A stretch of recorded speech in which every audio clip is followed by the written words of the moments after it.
Egypt, birthplace of one of the oldest, most powerful, and longest-lasting civilizations on Earth.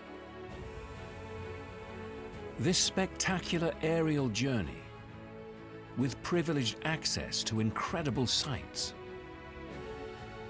will show how the magnificent achievements of the ancients helped shape the Egypt of today.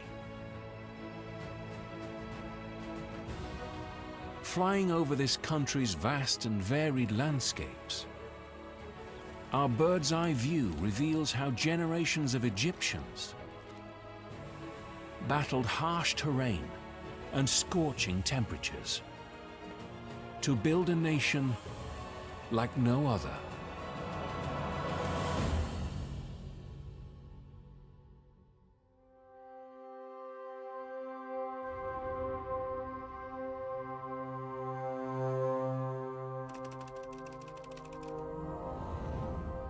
Egypt, covering nearly 400,000 square miles and home to almost 100 million people. It's the biggest and most populous country in the Arab world.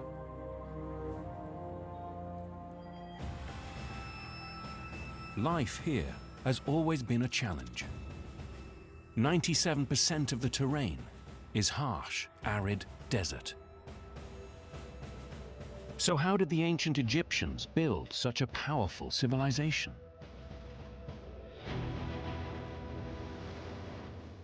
A bird's-eye view of the country reveals the answer. The mighty River Nile. At over 4,000 miles, it's the longest river in the world. Without it, the ancient Egyptians may never have founded an empire or built magnificent monuments.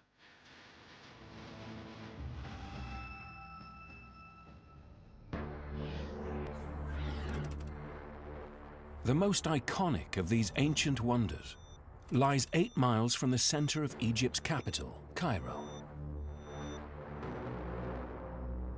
From the air, the scale of the engineering is incredible. Made of an estimated 10 million tons of stone, these are some of the largest pyramids ever built. The oldest and biggest is the Great Pyramid of Giza.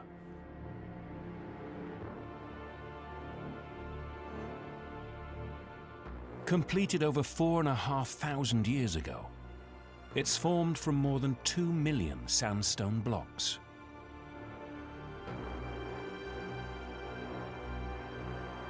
Each block weighs more than a car. Created as a tomb for the pharaoh Khufu, it's the only one of the 7 wonders of the ancient world to survive to the present day. At 480 feet high, it remained the tallest structure on Earth for 3,500 years.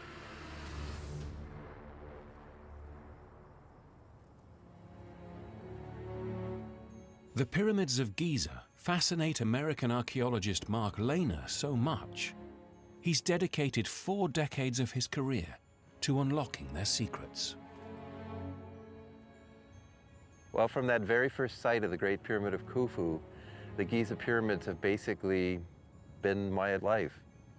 I spent 46 years actually studying the pyramids. Who are the people who built them? What do we know about them? What do we know about how they did it? People from all over the world come to marvel at the pyramid's majesty. Yet it's the remains of more modest structures nearby that unlock how the ancients built these mighty tombs. In order to create pyramids on such a gigantic scale, they had to create a whole infrastructure. We have found the footprint of that infrastructure. An aerial view reveals a huge labor force was once brought here for construction.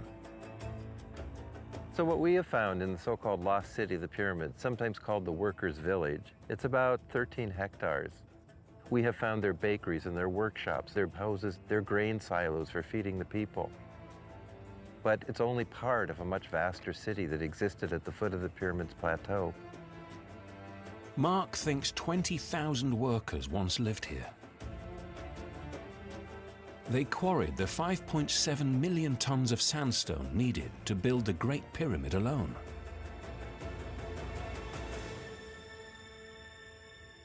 From the air, the view of the neighboring Pyramid of Khafre reveals there is another enigma to solve. Its summit is capped with smooth stones that once encased the entire structure. It's evidence that the Great Pyramid once looked very different. The Great Pyramid of Khufu stood complete, covered with polished white limestone that must have been blinding when it reflected the sun. The nearest source for the brilliant limestone was in Chura, 8 miles away on the other side of the Nile. So how did the ancients transport tons of this stone across miles of desert and a mighty river?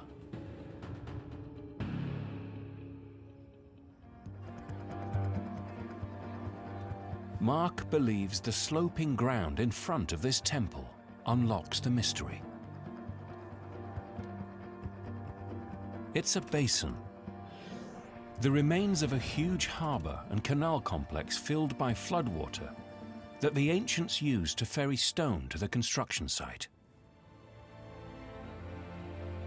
We have evidence that the pyramid builders used the 7-meter rise annually of the Nile flood as a huge hydraulic lift to bring blocks as high as they could and as close as they could to the pyramid plateau.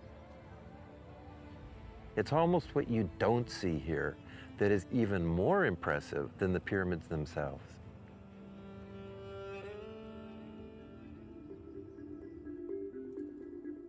The Nile made ancient Egyptian civilization possible. It wasn't just essential for transport, but for food too. And many Egyptians still depend on it today to survive.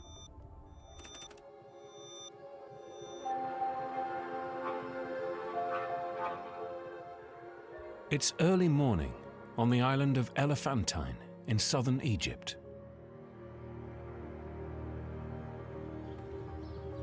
Father and son, Youssef and Karim Mohammed, are preparing to go fishing as they do every day. My family has lived on the Nile for more than 100 years. My father was a fisherman,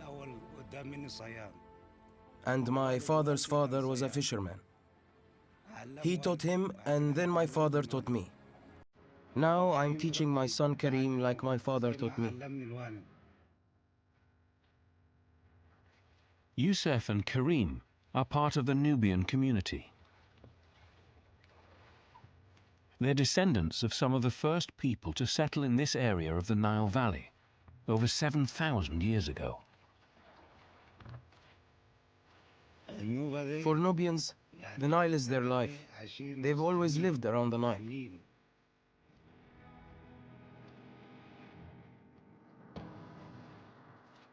Flooding caused by the building of a dam further south at Aswan displaced many Nubians from their land. So for Youssef, it's important to pass the old traditions on to his son, like how to catch fish the Nubian way.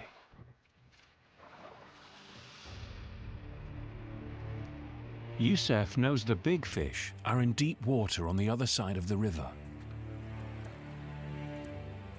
To get there, father and son must cross a mile of choppy and congested waters in their tiny rowboat. All the while dodging ferries and fast, white-sailed felucca. A collision here would spell disaster.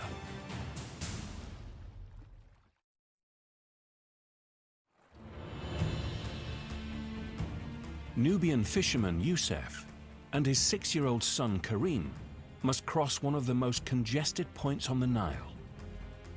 Their livelihood depends on catching the bigger fish in the deeper water. With perfect timing, Youssef drives the boat through the gaps in the traffic.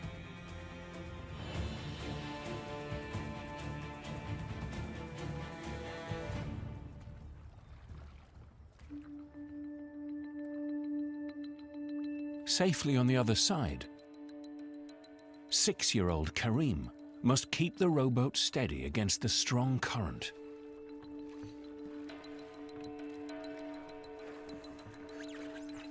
His father uses an ancient technique to maximize his catch.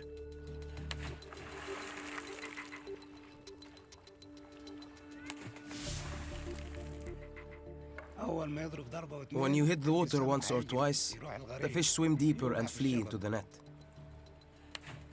Fish don't like sound.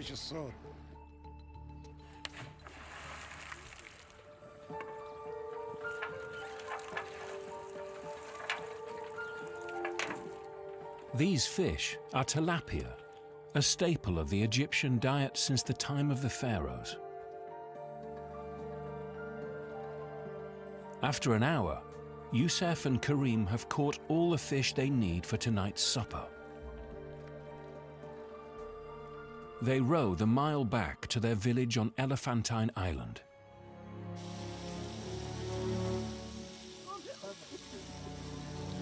Cooks dust the fish with flour and fry them as part of a traditional Nubian recipe. The Nile means everything because it's where I fish. It makes life possible. The Nile is my whole life.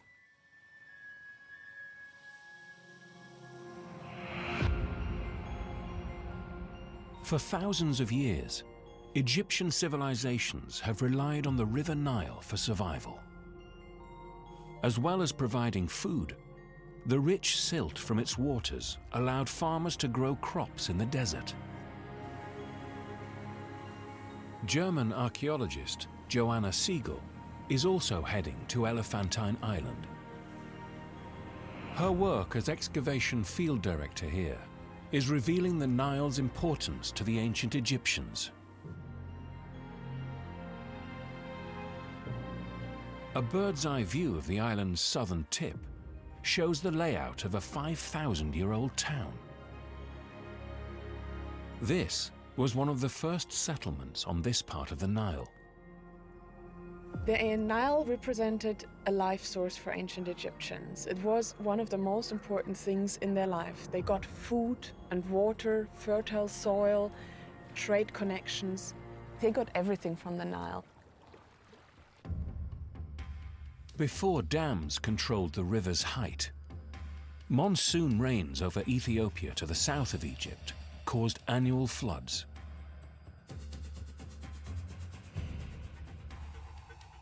As the rising waters burst their banks, fertile silt was deposited across the floodplains. The further the waters spread, the more farmland could be cultivated.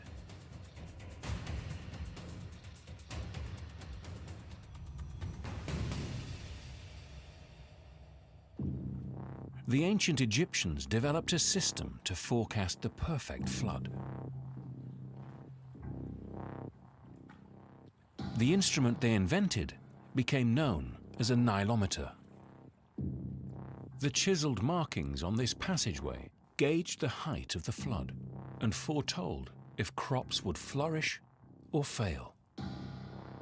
Here at Elephantine, the flood arrived first. So to measure here would be a prediction for measuring the height all along the Nile. At least the ancient Egyptians hoped so.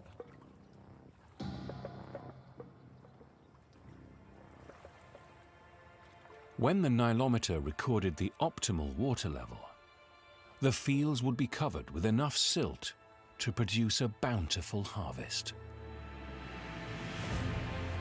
Thousands of years later, and the Nile remains the lifeblood of Egypt. The Nile provides still drinking water, it provides energy, it still provides fertile soil. and so supports agriculture. Without the Nile, there would be no living here. Today, 96% of the population lives on the 3% of cultivated land irrigated by the Nile.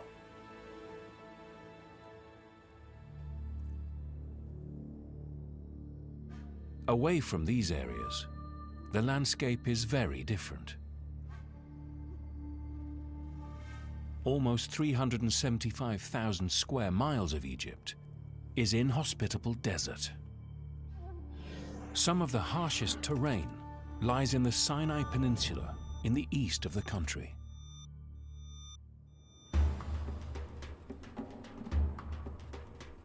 Rainfall in this part of Egypt can be as little as 1 inch a year.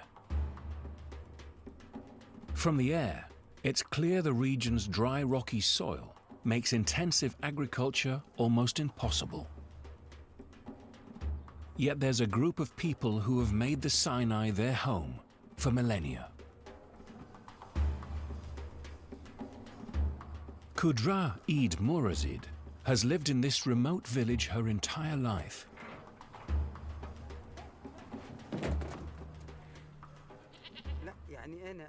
It's very difficult to find food. There is little rain and little vegetation for the animals to eat. Qudra is Bedouin. The majority of this ancient people migrated here from the Arabian Peninsula almost 2,000 years ago.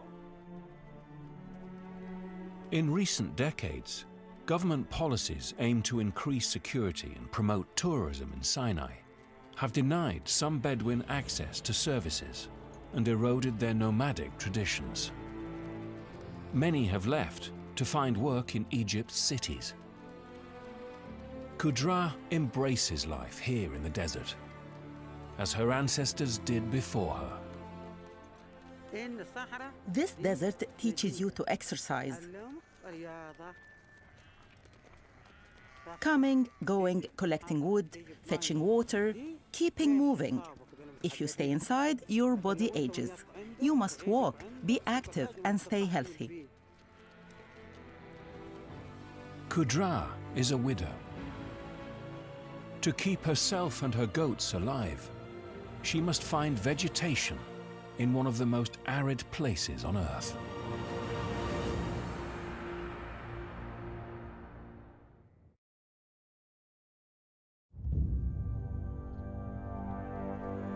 High up on Egypt's arid Sinai Peninsula, Bedouin shepherdess Qudra Eid Murazid is taking her goats deep into the desert on a quest for grass. Qudra relies on wisdom passed down through generations of Bedouin nomads to read the landscape. A bird's-eye view reveals gullies snaking across the mountainous terrain. Qudra knows scarce rainwater channeled just beneath the surface is enough to sustain plant life. There is a lot of grazing here. If they are happy, I'm happy. While the goats eat, Qudra exploits another of the desert's scant resources. This desert plant is called agram. You pick it, crush it, and add water. You can wash your hands and clothes with it. It's soap, a nice smelling soap. It's enough grazing for today. Tomorrow, Qudra will have to find other plants. I do this work every day. I've been here since the day I got married. I've never lived anywhere else. The desert is my life. The Bedouin have made the desert their home.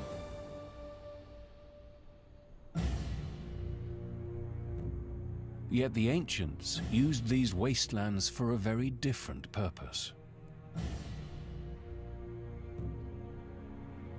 The Western Desert was where the pharaohs were buried in preparation for the afterlife. Royal tombs, like the Step Pyramid of Djoser, built up to 4,700 years ago, would be filled with priceless treasures. Despite the pharaohs believing their pyramids were impregnable, these structures became a magnet for ancient grave robbers. So 3,500 years ago, the pharaohs created a giant secret tomb within a remote desert valley.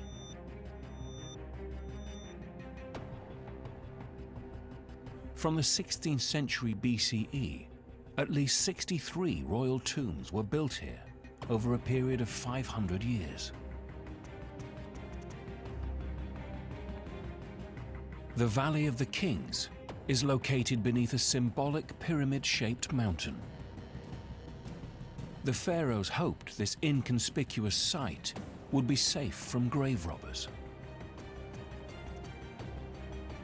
Originally, the entrances to the tombs were sealed and hidden under sand and rocks. Now, a network of paths leads the way in. Conservator Laurie Wong is responsible for the preservation of the site's most famous attraction, the Tomb of Tutankhamun.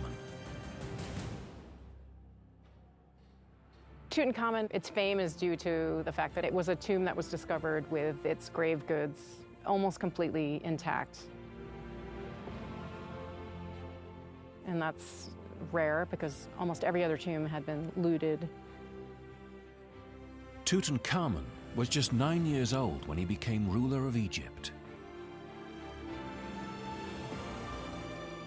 The Boy King's tomb was discovered in 1922 by British Egyptologist Howard Carter.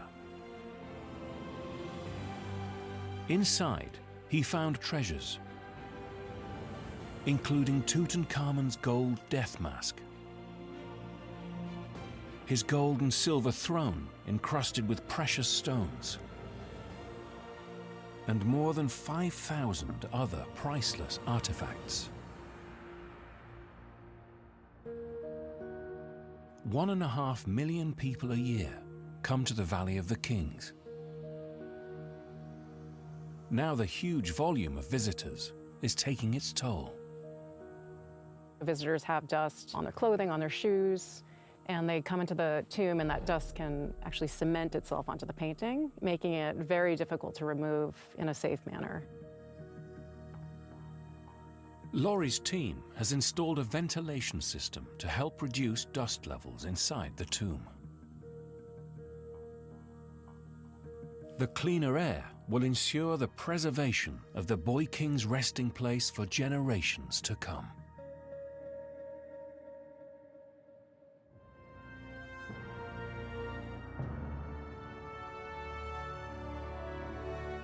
We want other people to be able to appreciate the tomb as much as we have. To have worked in a tomb like Tutankhamun has been just a wonderful experience.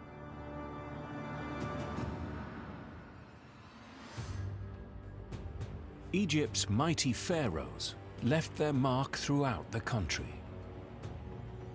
Yet not all monuments visible from the air are shrines to past rulers. These are towers for domesticated pigeons. The birds have been farmed in Egypt for thousands of years. Ancient sources suggest they were consumed on important feast days. Today, pigeons are not only bred to eat, they're bred to compete.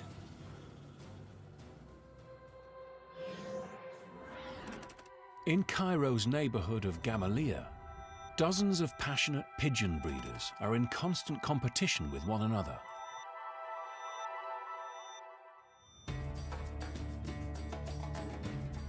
Visible from the air, precarious wooden structures like this rise high above the rooftops.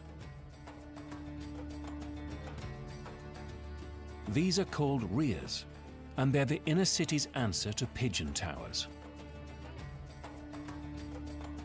Some are large enough to house over 300 birds.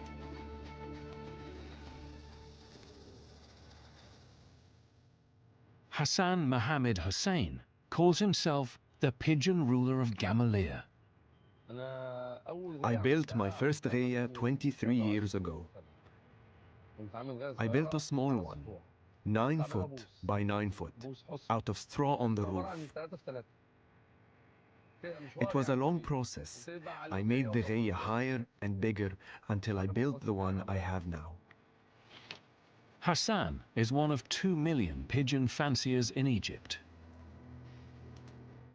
In competitions, breeders take their best birds to a central location and release them together.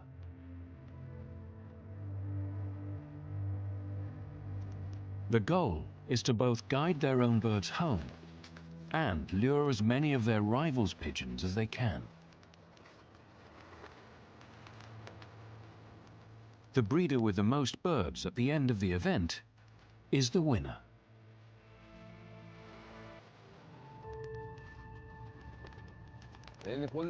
Every competition is different. Like a football match, catching pigeons is the equivalent of scoring goals.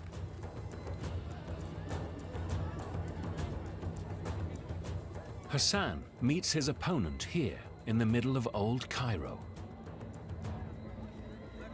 He must win today if he wants to retain his title, Pigeon Ruler of Gamaleya.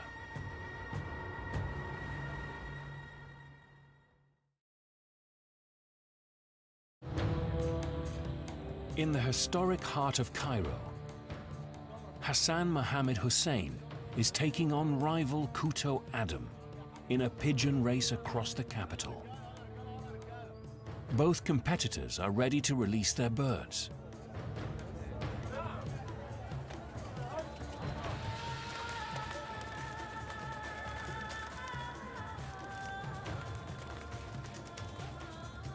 "40 pigeons climb high above Cairo.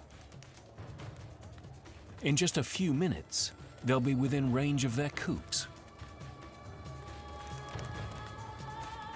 Both competitors must try and guide home all their pigeons, and as many of their rivals as possible. Whoever captures the most birds wins. Soon after arriving back at his tower, Hassan spots the pigeons. I'm going to call them in and raise a flag to see which are the competitors' pigeons. Hassan waves and whistles to entice them to his coop.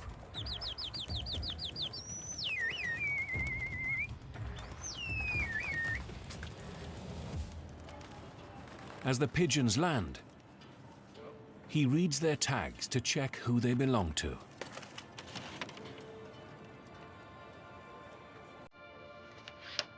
All Hassan's pigeons have returned home. His competitor, Kuto Adam, hasn't lured any away. I think that black one is one of Kuto's birds. But Hassan has. With another victory to his name, Hassan retains his title until the next contest. I'm so happy. I'm so pleased that I won.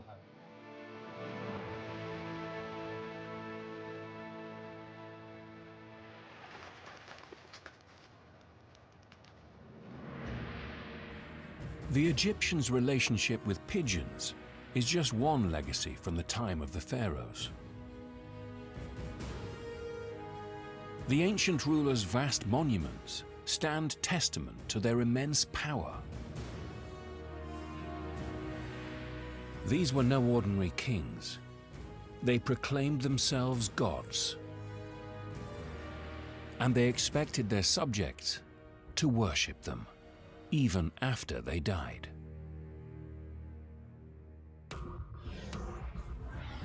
Nowhere is this more visible than on the west bank of the Nile, across the river from Luxor. Over 2,000 years, Pharaohs built mortuary temples here to commemorate their reigns and as centers for their eternal veneration. Their true scale only becomes evident from the air.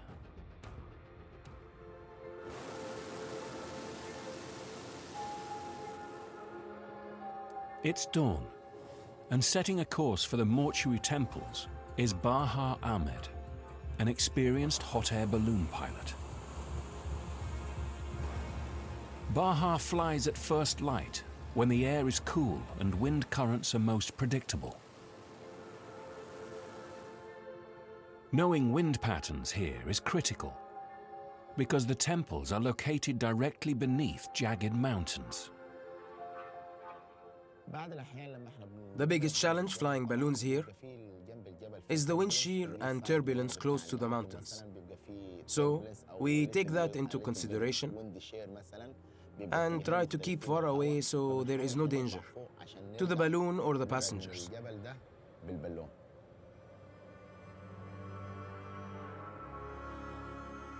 As Baha tracks a course away from the mountains, he guides his balloon towards Egypt's most famous mortuary structure.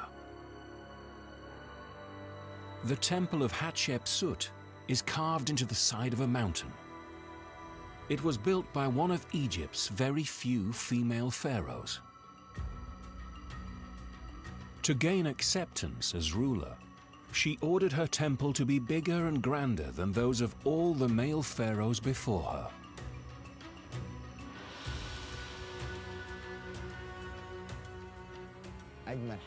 This temple is one of the most beautiful things to see from the balloon. Looking at the design of this temple, it is more than I can describe. From the balloon, it looks very beautiful. As the air warms up, Baha must now negotiate the potentially treacherous winds to visit a shrine to the greatest pharaoh ever to rule Egypt.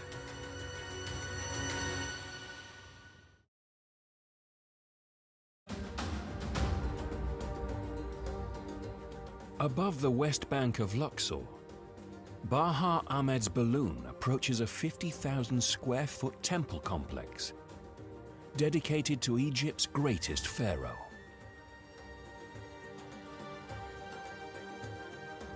This is the Ramesseum, the mortuary temple of Egypt's most prolific monument builder, Ramses II. Constructed in the 13th century BCE and covering the area of 47 tennis courts, in its day it was one of the largest mortuary temples in Egypt. It took 20 years to complete. Beautiful. This is amazing. Look at this. Ramses II. Within the Ramesseum lie the fallen remains of a giant statue of Ramses himself. Originally, it would have risen to the height of a 6-story building and weighed around 1,000 tons. It reminded everyone he was more than a man. He was a god.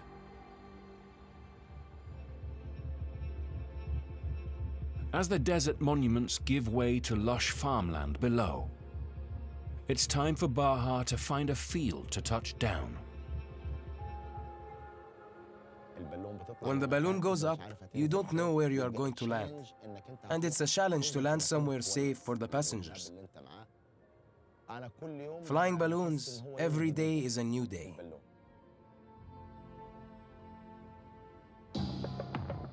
The pharaohs may have declared themselves gods, but their powers were not eternal. After ruling Egypt for 3,000 years, they were conquered by the Romans. In time, belief in their many pagan gods gave way to one Christian god.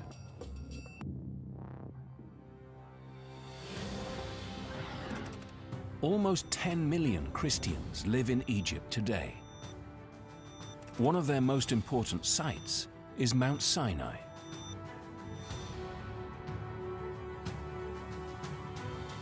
According to the Bible, this mountain was where God appeared as a burning bush and where Moses received the 10 Commandments. In the 6th century CE, Roman Emperor Justinian I ordered a place of worship to be built marking this most sacred of sites. The result was St. Catherine's Monastery, the oldest continuously inhabited monastery in the world.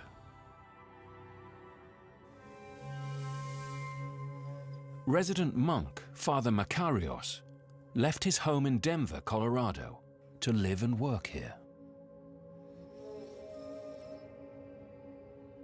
Historically, there are very few places in the world today that reflect the life of the empire which created this monastery.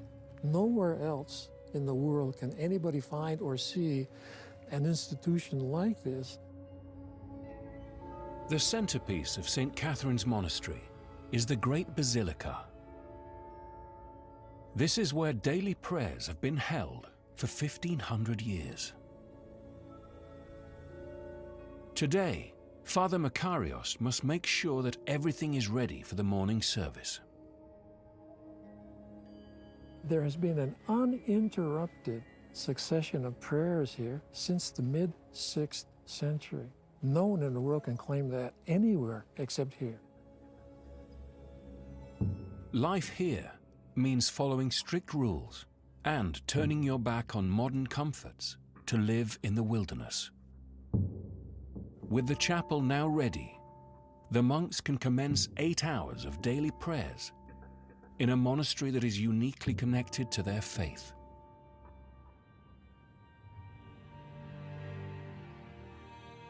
Moses came here, God himself came, to be able to be here and looking at one face of this mountain from here.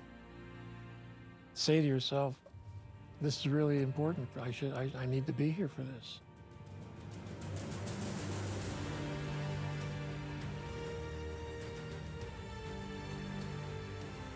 Preserving thousands of years of history has made Egypt the country it is today. Beside the Giza pyramids, it's a race against time to fill a new $1 billion museum with the country's greatest treasures. That means transporting fragile and priceless artifacts across one of the world's most congested cities.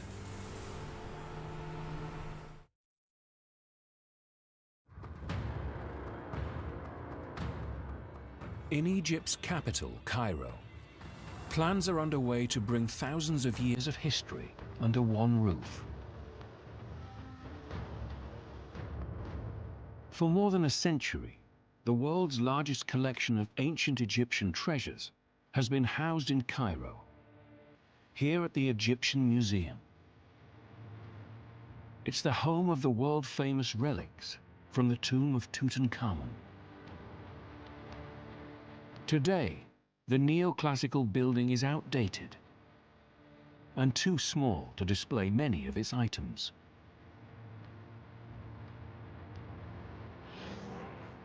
So engineers are building a brand new museum to accommodate 5 million tourists who visit each year.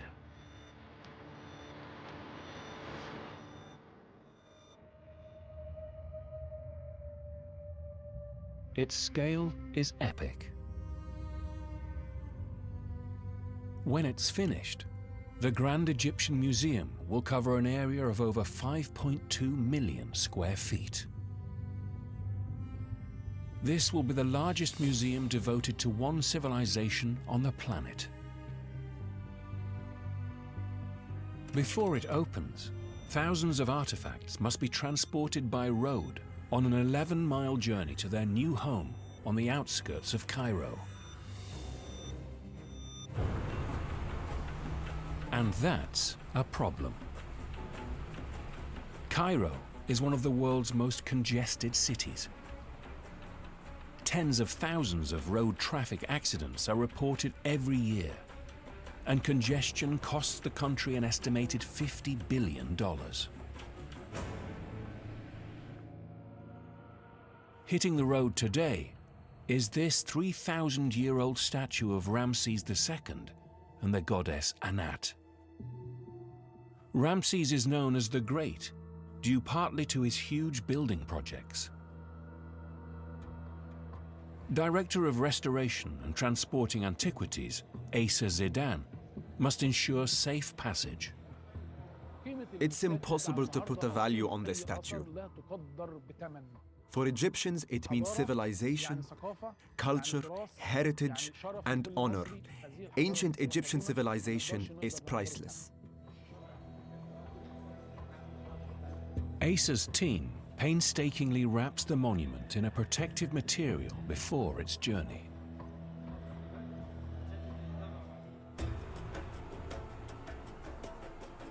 Ramses will be transported across Cairo to his new home by driver Zakaria Mohammed. I feel proud to be transporting such important pieces. I also feel afraid because if anything were to happen to any of these artifacts, I would be devastated. To ensure Ramses' safe delivery, Zakaria has called in help. 4 police cars and a special forces unit will escort the mighty pharaoh.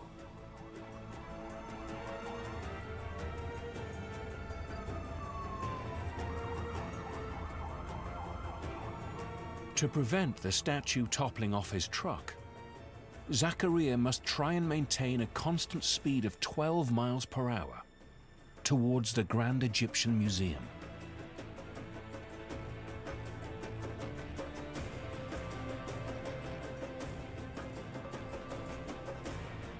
After a tense 60-minute journey, Zakaria and Ramses arrive unscathed. I always feel nervous while driving. I feel especially stressed carrying something of such value to Egyptians.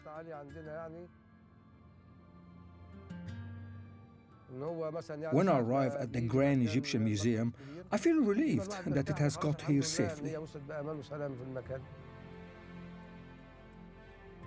The statue will soon be unpacked and installed on the new museum's grand staircase. I will feel extremely proud to see the Grand Egyptian Museum finally open, and visitors coming to see all the antiquities that we have transported so carefully. I hope we have done something that will be remembered.